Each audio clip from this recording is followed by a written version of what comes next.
नमस्कार दोस्तों, मैं सुमित कौशिक एक बार अपने YouTube चैनल पर आपका हार्दिक स्वागत करता हूं। कल जो हमने बात की थी पूर्ण आंतरिक परावर्तन और अपवर्तनांक की और लेंस के बारे में हमने देखा था। आज लेंस से संबंधित कुछ परिभाषाओं की हम बात करते हैं और उसके बाद भी हम प्रतिबिंब के निर्माण की बात करेंगे। देखिए, सबसे पहले बात करते हैं कि लेंस को जो हमने देखा था, तो लेंस भी हमारा क्या है, उसके जो पृष्ठ होते हैं, जो पारदर्शी एक माध्यम है और वो जो उसके जो पृष्ठ होते हैं दोनों पारदर्शी, वो गोलीय होते हैं। उसके एक पृष्ठ भी गोलीय हो सकता है और दोनों पृष्ठ भी उसके कैसे हो सकते हैं, गोलीय हो सकते हैं। इस आधार पर हमने उन लेंसों को क्या किया था, विभाजित किया था अवतल और उत्तल दर्पण के अवतल और उत्तल लेंस के आधार पर। अब कुछ परिभाषाएं हैं लेंस से संबंधित। सबसे पहले वही परिभाषाएं सेम है जैसा कि हमने दर्पण में देखा था। यदि हम बात करें, सबसे पहली जो परिभाषा है उसकी, वो है आपका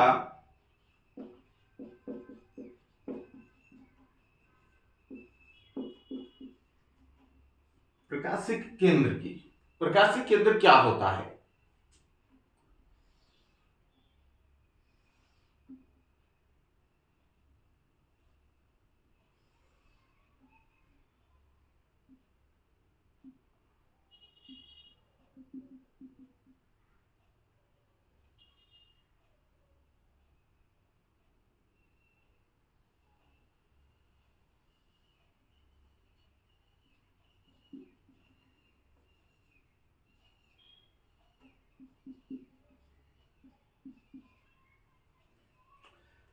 अगर हम बात करें प्रकाशिक केंद्र की, तो प्रकाशिक केंद्र क्या होता है कि ये जो आपका लेंस है, किसी भी लेंस का केंद्र बिंदु, किसी भी लेंस का केंद्र बिंदु उसका क्या कहलाता है? प्रकाशिक केंद्र कहलाता है। ये जो लेंस है, इस लेंस का ये जो केंद्र बिंदु होगा, ये केंद्र बिंदु उसका क्या कहलाता है? प्रकाशिक केंद्र कहलाता है।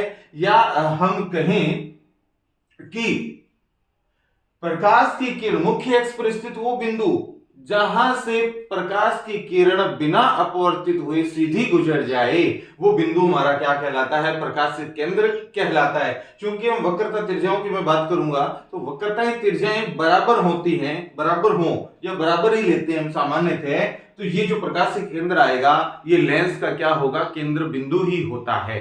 तो अगर हम बात करें प्रकाशिक केंद्र की, तो इसकी अगर वैसे बात करें तो प्रकाशिक केंद्र लेंस का क्या होता है? केंद्र बिंदु होता है। या हम इसकी दूसरी परिभाषा वैसे भी बता सकते हैं कि इस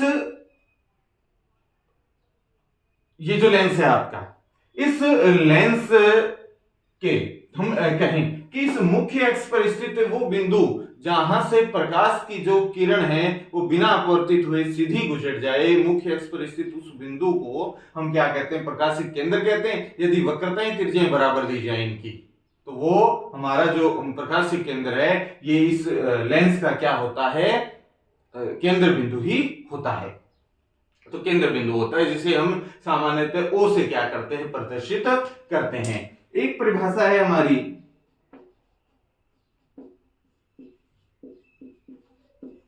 वक्रता केंद्र।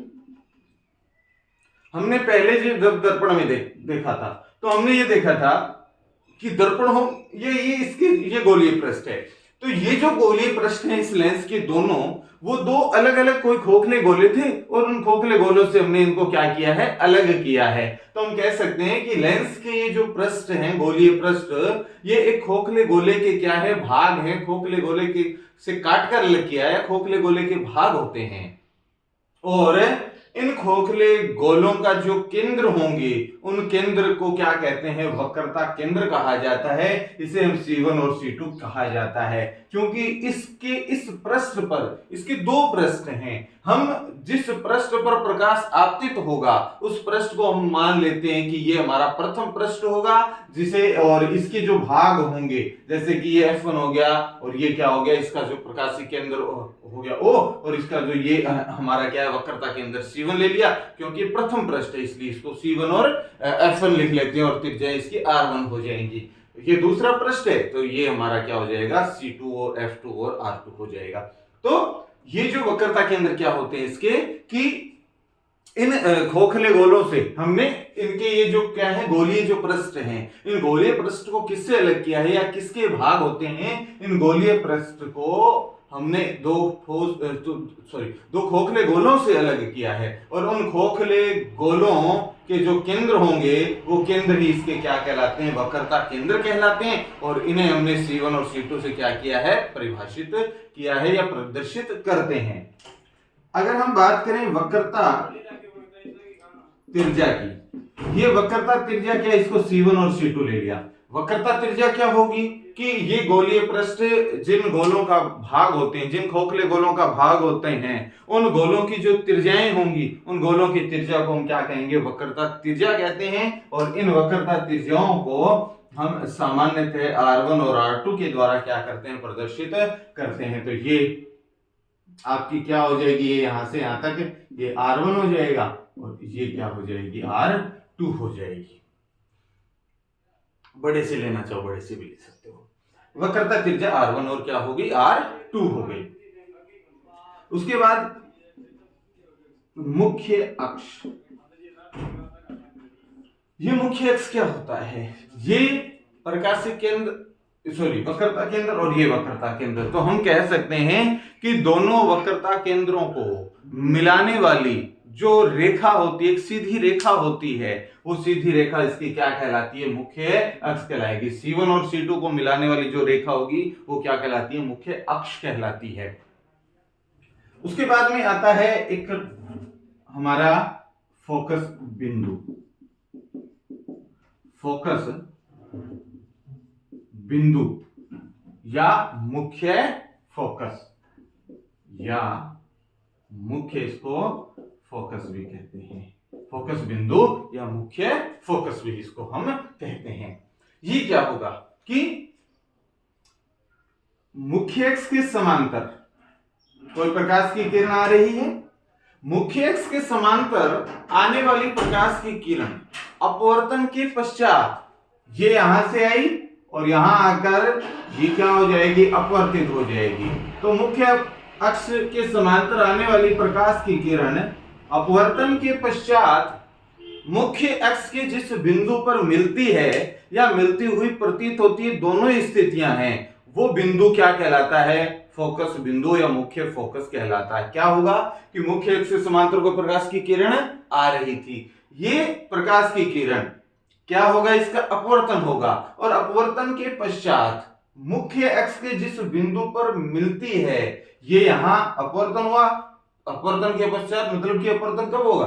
जब कोई भी पारदर्शी माध्यम से प्रकाश जाएगा तो अपवर्तन में अपनी मूल दिशा से क्या हो जाता है? माध्यम में परिवर्तन, जिसकी वजह से वो अपनी मूल दिशा से विचलित हो जाएगा। तो ये यहां से दूसरी तरफ क्या हो जाएगी? अपवर्तित हो जाएगी। यहां से आपतित हुई, इस तरफ अपवर्तित हुई। तो ये जो F2 बिंदु है आपका, ये क्या होगा? फोकस बिंदु होगा। इस बिंदु पर अपवर्तन के पश्चात प्रकाश की किरण मिलेंगी या मिलती हुई प्रतीत होंगी, दोनों ही स्थितियां हैं।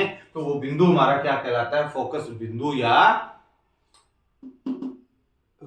मुख्य फोकस कहलाता है। नोट लगाकर एक बात यदि हम देखें कि जो हमारा उत्तल लेंस है, उत्तल लेंस में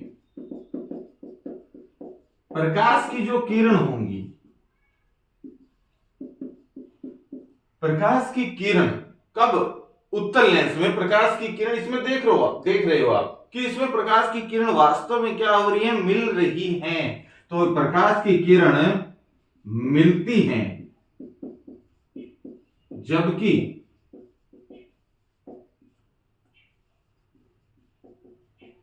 अवतल लेंस में क्या होगा? अवतल लेंस में मिलती हुई क्या होंगी? मिलती हुई क्या होती है? प्रतीत होती है, वास्तव में नहीं मिलती हैं। वो केवल हमें मिलती हुई क्या होंगी? प्रतीत होती है। इस प्रकार से ये था, ये हमारा प्रकाशीय केंद्र।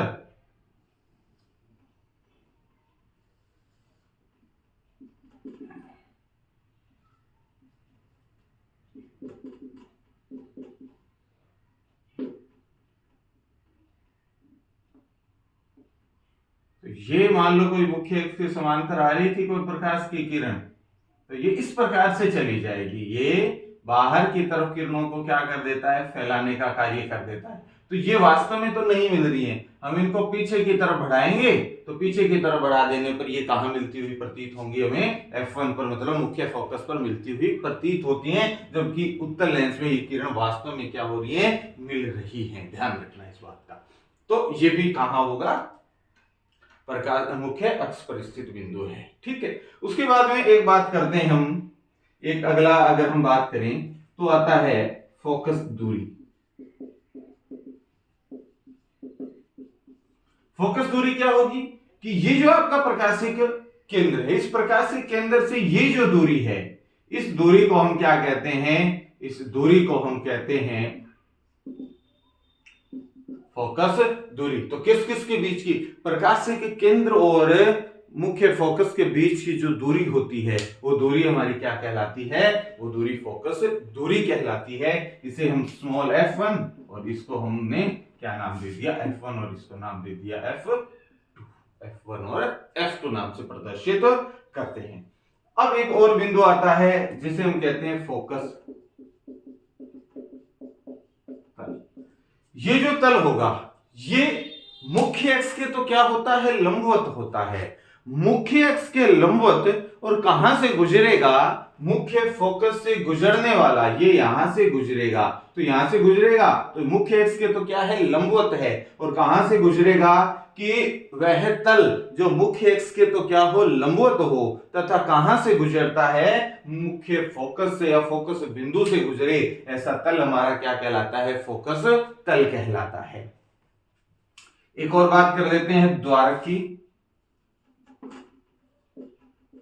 द्वारक क्या होता है कि ये जो लेंस का जो वर्ताकार सीमा रेखा है, इस वर्ताकार सीमा रेखा का जो व्यास होगा, ये व्यास क्या कहलाता है, द्वारक कहलाता है। किसका, ये जो लेंस है इसका जो गोलीय पृष्ठ है, ये इसकी वर्ताकार जो सीमा रेखा, इस वर्ताकार सीमा रेखा का व्यास क्या कहलाता है, द्वारक कहलाता है। तो ये सारी परिभाषाएं किससे संबंधित थी, लेंस से संबंधित थी हमारी कुछ परिभाषाएं, जिसमें हमने क्या देखा, सबसे पहले प्रकाशिक केंद्र देखा कि प्रकाशिक केंद्र क्या होता है, इस लेंस का केंद्र बिंदु क्या होता है, प्रकाशिक केंद्र होता है। या दूसरी परिभाषा यदि हम दें तो क्या दे सकते हैं कि मुख्य अक्ष पर स्थित वो बिंदु जहां से प्रकाश की किरण बिना अपवर्तित हुए सीधी गुजर जाए, वो क्या होगी, आपकी प्रकाशिक केंद्र। तो ध्यान रखना ये बात भी, यहीं से हमारा क्लियर हो गया कि प्रकाशिक केंद्र से गुजरने वाली प्रकाश की किरण बिना अपवर्तित हुई सीधी क्या हो जाती है, गुजर जाती है, वहां उसका अपवर्तन नहीं होता है। तो वक्रता केंद्र गोलीय पृष्ठ हैं, उन गोलीय पृष्ठों को हमने दो गोलों के भाग ले लिए, अलग अलग दो गोलों के भाग ले लिए, और उन गोलों के जो भी केंद्र होंगे वो उनके क्या कहलाएंगे, वक्रता केंद्र C1 और C2, और उनकी त्रिज्याएं क्या होंगी, वक्रता त्रिज्याएं R1 और R2 होती हैं। मुख्य अक्ष दोनों केंद्रों को, वक्रता केंद्रों को मिलाने वाली C1 और C2 को मिलाने वाली जो रेखाएं हैं वो क्या कहलाती हैं, मुख्य अक्ष कहलाती है।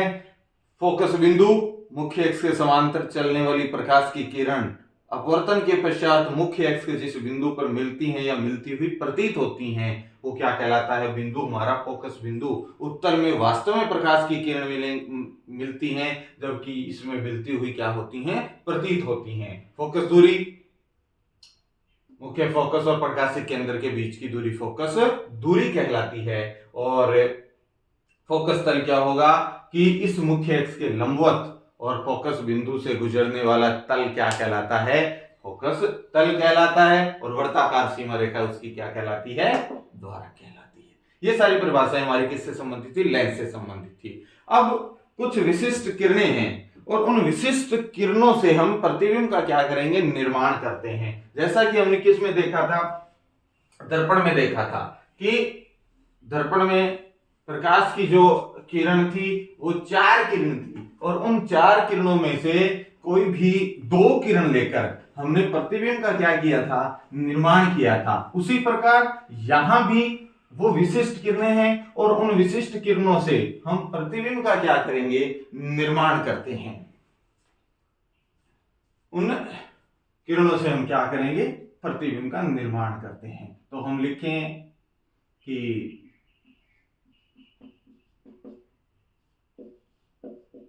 लेंस के लिए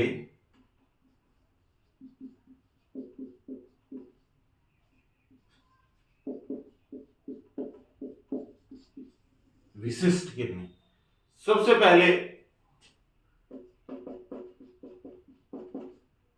समांतर किरण कह सकते हैं। देखिए जरा,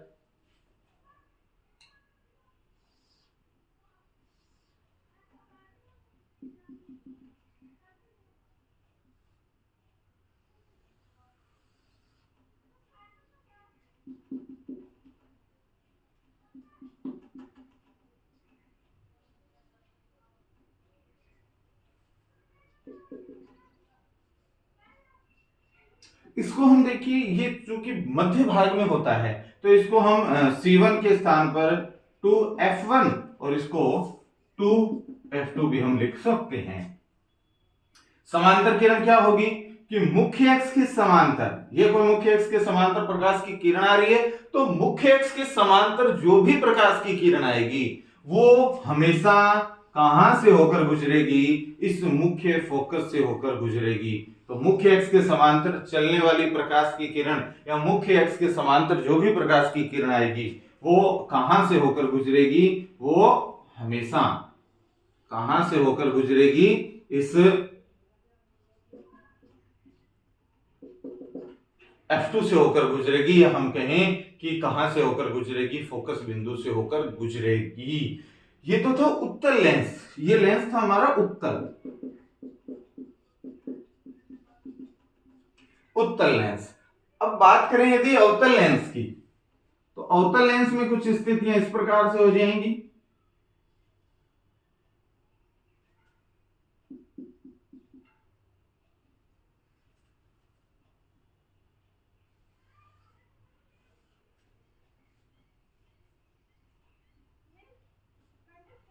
इसको 2F2, ये F1, ये 2F1, ये F2 और ये 2F2।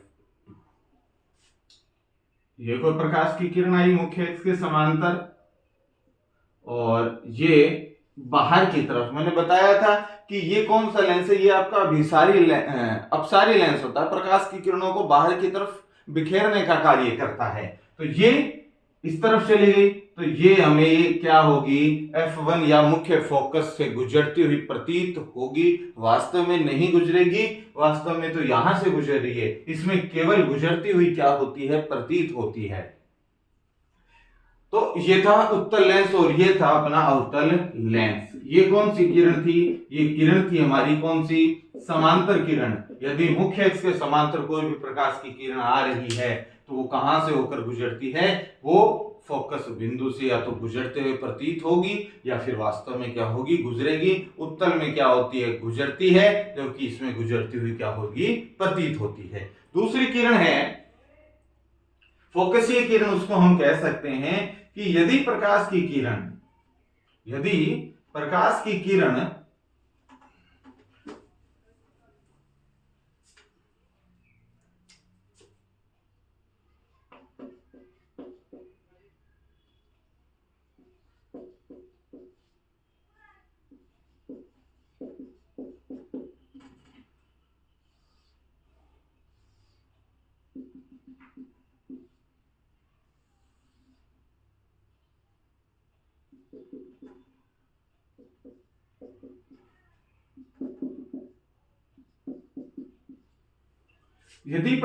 किरण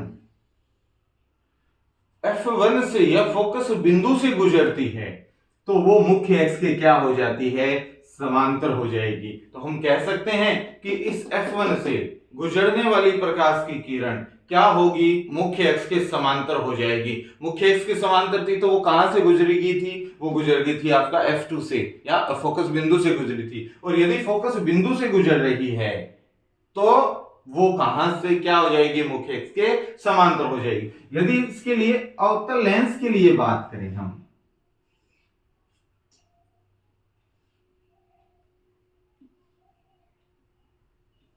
अवतल लेंस के लिए यदि स्थितियों की बात करें, ये F1 हो गया, ये F2 हो गया, ये 2f1 हो गया और ये 2f2 हो गया। तो इसमें क्या होगा, इसमें इस प्रकार से, एक मिनट जरा, एक सेकंड,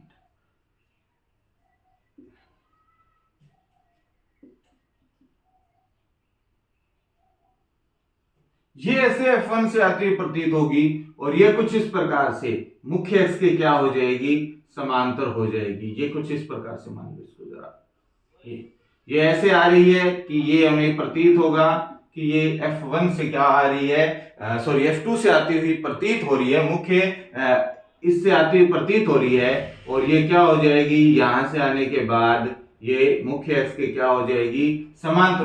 तो ये केवल प्रतीत होगी और ये मुख्य एक्स की क्या हो जाएगी, बाद में समांतर हो जाती है। तो F1 से आती हुई, सॉरी F2 से आती हुई प्रतीत हो रही है और मुख्य एक्स की क्या हो जाएगी, वो समांतर हो जाएगी। तो ये स्थितियां थी किसके लिए,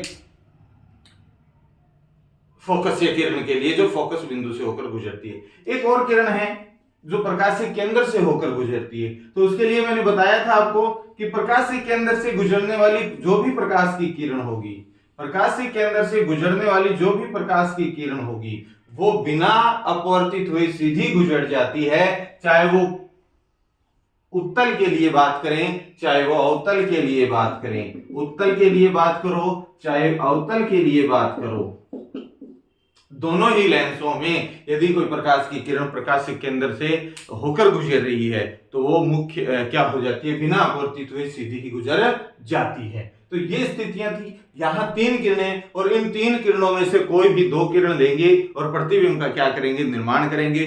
वहां 4 किरणें थी और 2 किरणों का हमने प्रयोग किया था। यहाँ 3 में से कोई भी 2 किरण लेकर हम प्रतिबिंब का क्या करेंगे, निर्माण करेंगे।